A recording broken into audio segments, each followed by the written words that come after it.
Hallo zusammen, ich arbeite gerade am Origami Blütenblock. Alles ist rund und trotzdem nähen wir nur gerade Nähte. Hier sehen wir 4 zusammengesetzte Blöcke. Wir arbeiten gemeinsam einen Block. Herzlich willkommen bei Needle Engine. Mein Name ist Elke. Schön, dass ihr dabei seid.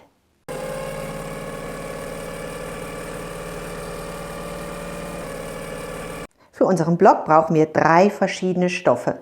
Einen Hintergrundstoff, einen Stoff für unsere Blütenkelche und einen Stoff für die Kelchmitte. Aus unseren Stoffen schneiden wir Folgendes zu. 8 Dreiecke mit einem 45 Grad Winkel. Wir schneiden sie aus einem 9 cm hohen Stoffstreifen. Wir brauchen 4 x 10 x 10 cm große Quadrate und zweimal brauchen wir Streifen 6 cm x 10 cm. Ihr findet die Angaben in der Beschreibung unter dem Video. Aus unserem Hintergrundstoff schneiden wir den 9 cm breiten Streifen zurecht. Wir schauen, dass wir eine gerade Schnittkante haben und schneiden unseren 9 cm breiten Streifen zu. Aus unserem zugeschnittenen Streifen schneiden wir Dreiecke zu. Wir legen die 45 Grad Linie an und schneiden. Kippen unser Lineal, sodass die Spitze und die 45 Grad Linie genau zusammentreffen und wir schneiden erneut. Ein Video mit einer ausführlichen Beschreibung zum Zuschnitt mit dem Omnigrid Lineal habe ich euch unten im Video verlinkt und es hier auch nochmal eingeblendet. Bei jedem Schnitt haben wir 2 Dreiecke auf einmal zugeschnitten. So erhalten wir 8 Dreiecke. Für unsere Blütenkelche brauchen wir 4 Quadrate à 10 x 10 cm. Es ist ein wunderbares Projekt für Reste. Wir können die Blüten sehr farbig gestalten und können alle möglichen Reste, die wir heiß und innig lieben, dazu verwenden. Was wir nur noch brauchen, ist unsere Blütenmitte. Dazu schneiden wir aus einem übrig gebliebenen Jelly Roll Streifen. Das sind Vorschnitte, Precuts, mit einer Breite von 2,5 Inch, also ca. 6 cm, bisschen mehr. Aus einem solchen Streifen schneiden wir 2 Rechtecke 6 cm x 10 cm zu. So, die sind ein bisschen breiter als 6 cm, sodass wir auch, wenn wir Streifen haben, die schon so ein bisschen ausgefranst sind, wunderbar dafür verwenden können. Wir schneiden einfach die fransigen Seiten wieder ab. Und unsere beiden Rechtecke sind fertig. Das ist schon alles, was wir für unseren kleinen Blütenkelchblock in Origami-Technik nötig haben. Bevor wir loslegen, bügeln wir unsere Stoffe einmal über, damit sie wirklich gerade liegen. Die so vorbereiteten Stoffe nehmen wir mit zu unserer Nähmaschine. Das erste, das wir anfertigen möchten, sind die Kelchquadrate. Dieses Mittelstück. Dazu nehmen wir 2 Dreiecke und ein Quadrat. Wer mag, nimmt noch ein paar Clips dazu. Bei unserem Quadrat schlagen wir einmal die Spitzen zueinander, so, und schlagen dann die Seiten zueinander.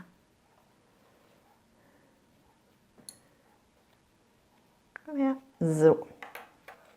Unsere beiden Dreiecke legen wir mit den rechten Seiten nach vorne und unser vorgefaltetes kleines Dreieck legen wir so, dass die geschlossene Kante circa 1 bis 1,5 oder 2 cm von einer Spitze entfernt ist. Die geschlossene Kante ist nah an der Spitze, die geöffneten Kanten zeigen zur Mitte. Wir brauchen nicht genau sein, das ist egal, ob wir hier genau den Punkt haben. Wir möchten nur darauf achten, dass unsere 4 Stofflagen nicht zu nah an der Spitze sind, dass wir sie nicht nachher, wenn wir alle 4 Quadrate zusammennähen, jedes Mal mit in die Nahtzugabe packen. Sie soll einfach nur seitlich in der Nahtzugabe auftauchen und nicht in der Spitze, also halten wir sie einfach weit genug davon weg. Wir brauchen nicht genau arbeiten, denn wir sehen hier bei dem fertigen Block, wir werden den Ansatzpunkt gar nicht wahrnehmen. Wir können also sagen, das passt. Achtet darauf, dass euer gefaltetes Dreieck parallel mit eurem großen Dreieck abschließt. Das zweite Dreieck schlagen wir darüber. Hier schauen wir nun auch, dass die Kanten genau stimmen. Legen das alles, so nicht, so wohl, ganz genau zueinander. Sichern das mit einem Clip. Und so. Schauen, dass es an der anderen Kante ebenso gut auskommt und sichern die Mitte erneut mit einem Clip. So sieht das aus. Die Seitennaht mit unserem vierlagigen Dreieck. Die rechten Seiten liegen aufeinander. Die Öffnung des gefalteten Dreiecks zeigt zur Mitte. Das bereiten wir 4-mal vor. Unsere 4 Quadrate sind vorbereitet. Wenn wir das aufklappen, zeigt die Öffnung des mittleren Dreiecks zur Mitte. Und wir nähen.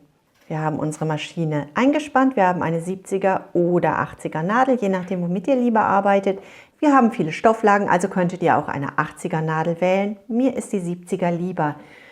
Und wir nähen mit einer Stichlänge von 1,5. Wir legen unser Dreieck unter unser Füßchen. Ich habe hier ein Füßchen mit einer Inch-Einteilung gewählt, weil ich dann eine schön schmale Nahtzugabe angezeigt bekomme. Wir halten einmal die Fäden fest und nähen.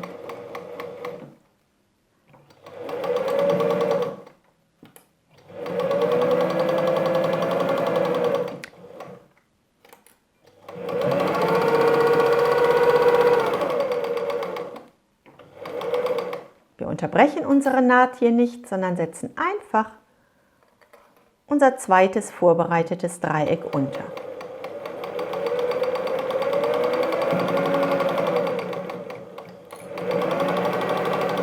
So nähen wir alle 4 Quadrate als eine lange Naht.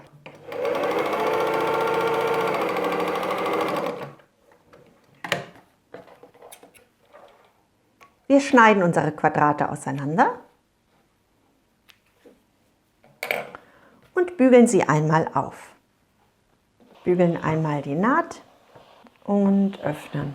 Und dann öffnet immer zur gleichen Seite und unsere ersten 4 Quadrate sind schon vorbereitet. Um nun unsere Blütenkelch-Optik zu bekommen, öffnen wir unser eingefasstes Dreieck, gehen einmal mit dem Finger hinein, schlagen das zur Mitte und klappen es auseinander. Das bügeln wir einmal ein.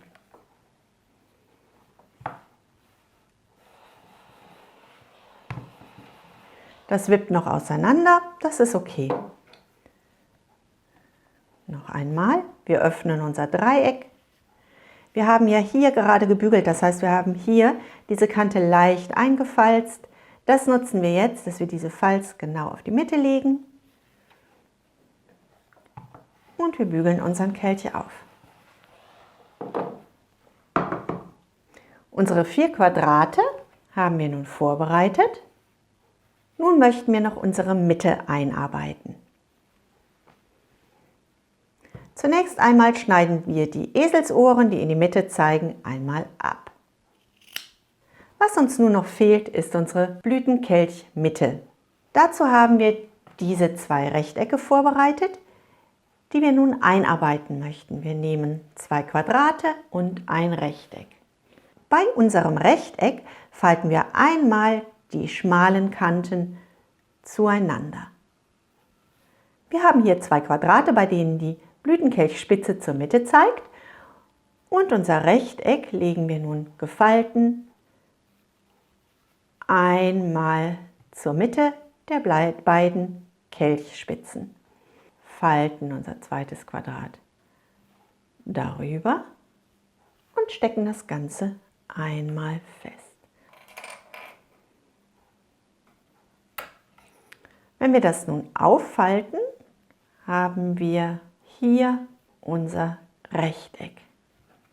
Wir schauen, dass unsere Quadrate gut aufeinander liegen. So, das tun sie in ausreichendem Maße. Und wir haben nun die eine Nahtzugabe nach links und die andere Nahtzugabe nach rechts gedreht.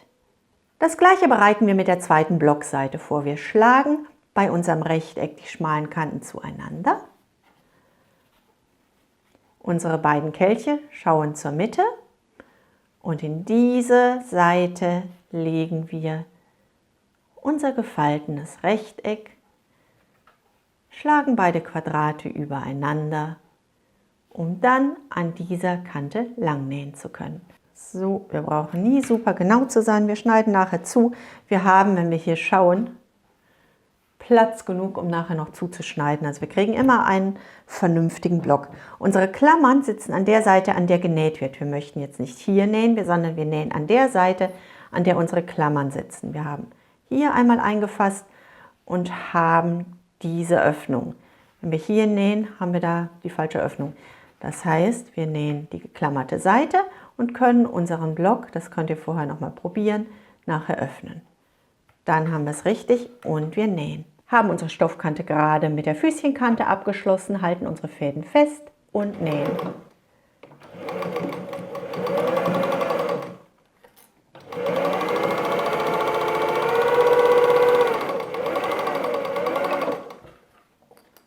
Der zweite Block.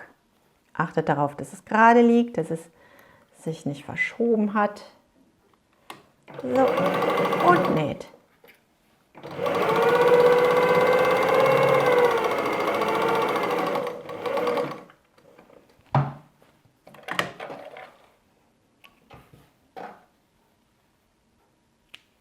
Unsere beiden Blöcke bügeln wir erneut. Wir setzen die Naht und falten das Ganze einmal auseinander.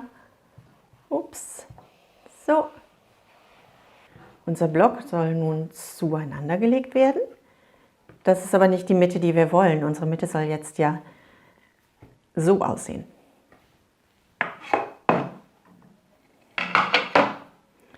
Das heißt, wir gehen hin, öffnen unser eingenähtes Quadrat, schlagen das zur Mitte. Wir haben jetzt hier wieder diesen Bruch leicht eingebügelt, schlagen das um neben diesen Bruch, legen den auf die Mitte und bügeln das Ganze.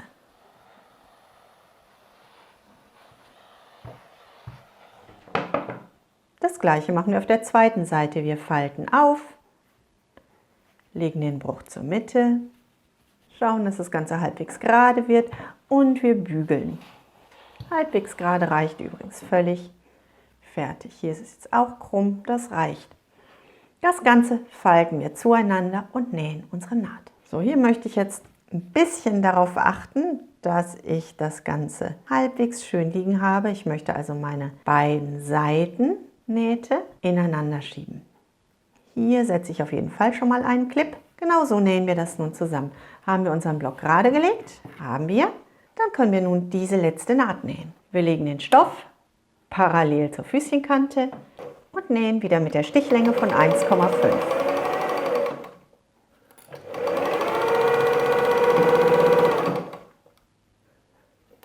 So, hier möchte ich jetzt nicht, dass mein Füßchen sich verfängt. Ich achte also darauf, dass ich das Ganze nochmal flach lege. Ja, komm her. So.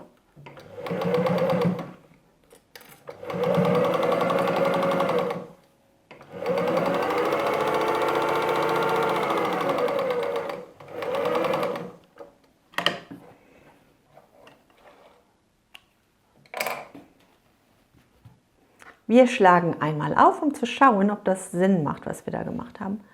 Und tada, es macht Sinn. Das heißt, wir können unseren Block ein bisschen trimmen. Dieses krumme und schiebe Ergebnis, das ich hier habe, schneide ich mir einfach schön. Leg mein Lineal an und schneide ab. So. Wir bügeln wieder die Naht. Wir möchten die Naht setzen. Wir möchten, dass sich diese Naht richtig in den Stoff einfügt. Wie bei einem gestrickten Pullover, der eingelaufen ist, wo die Nähte verfilzen. Wir möchten, dass es eine Fläche wird. Bevor wir unseren Block auffalten, möchten wir nun diese kleinen Nahtenden ein bisschen auftrennen. Dazu lösen wir die oberen Stiche so bis zur querliegenden Naht auf beiden Seiten. Wir öffnen unseren Block und legen nun die Nähte in entsprechende Richtung. Und gehen hier mal eben über diese Spitze mit dem Bügeleisen, damit wir das später, wenn wir quilten, gut verteilt haben. Und wir legen die Nähte immer in gleiche Richtung. Drehen unseren Block um und tada! Das sieht schon gut aus. Wir haben unseren Block jetzt schon soweit genäht. Wir könnten sagen, wir lassen alles eckig. Ich mag das auch sehr. Wir können aber auch sagen, wir nähen alle Kanten rund. Das kann ich einmal machen, wenn ich alle Blöcke fertig habe und mein Sandwich aufgebaut habe, sodass ich diese Nähte direkt als Quilting nutze. Ich kann aber auch sagen, das mache ich jetzt an diesem Block. Da wir diesen Block jetzt fertig haben, fügen wir das jetzt hier im Video ein. Wenn wir uns unsere Blütenkelche anschauen, dann haben wir an den gefalteten Linien unsere stretchende Kante. Die lässt sich immer so ein bisschen ausdehnen. Das heißt, wir haben an allen unseren gefalteten Kanten gar kein Problem, das Ganze ein bisschen rund zu biegen. Wir haben unser passend farbiges Garn gewählt. Unsere Stichlänge haben wir nun auf 2,5 gestellt. Wir haben das gleiche Füßchen. Und wir nähen einmal unsere umgeschlagenen Linien entlang. So, ich fange hier in der Kelchspitze an. So.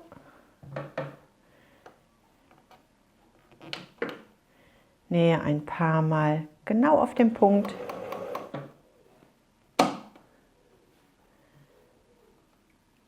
Schlage meine Stoffkante nach innen und nähe nun einmal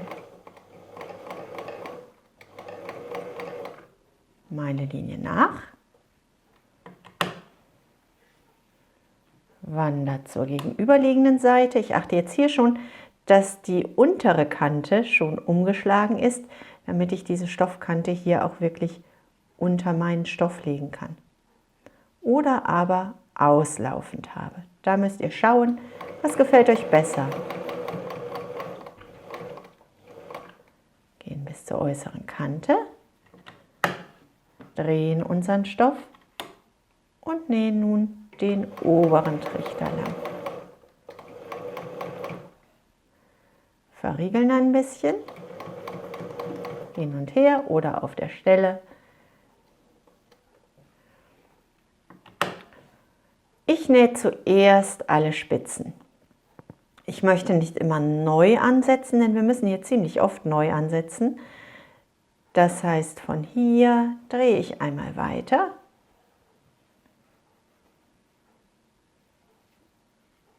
Und beginne nun an diesem Punkt. Schlage mir die Ecken um, setze mein Füßchen auf und nähe einfach weiter.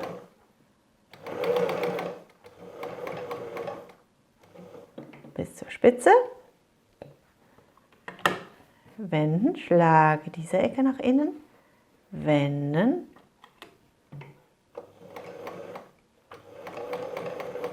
Hier legt sich das jetzt schon. Bis zur Spitze.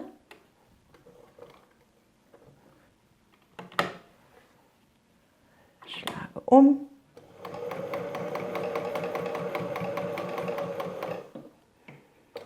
Bis zur Spitze und vernähe ein bisschen und wandere von hier aus einfach weiter. Schlag das an jeder Stelle so um, wie es sich umschlagen lässt, wie es passt, und nehmt das einfach locker. Habt einfach Spaß, während ihr näht. Habt einfach Freude an der Gestaltung und an dem Prozess.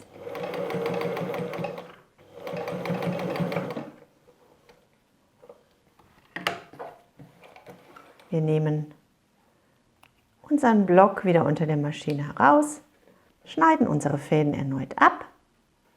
An unserer Blütenmitte verfahren wir genau gleich. Wir schlagen wieder die äußere Kante nach innen, setzen am äußeren Punkt an, halten unsere Fäden fest, wir verriegeln. Wir haben wieder die 2,5 Stichlänge eingestellt und wir nähen einmal die Außenkanten um. Von einem Punkt zum nächsten. Verriegeln und nehmen unseren Block unter der Maschine weg. Schneiden noch einmal die Fäden ab. Nun brauchen wir unseren Block nur noch trimmen. Meinen Block möchte ich gerne auf 8,5 x 8,5 Inch trimmen. Ich lege mein Lineal an. Unsere 8,5 Inch Linie liegt sichtbar, gut deutlich mitten auf unserem Stoff. Die gerade Linie, das passt alles und wir können schneiden.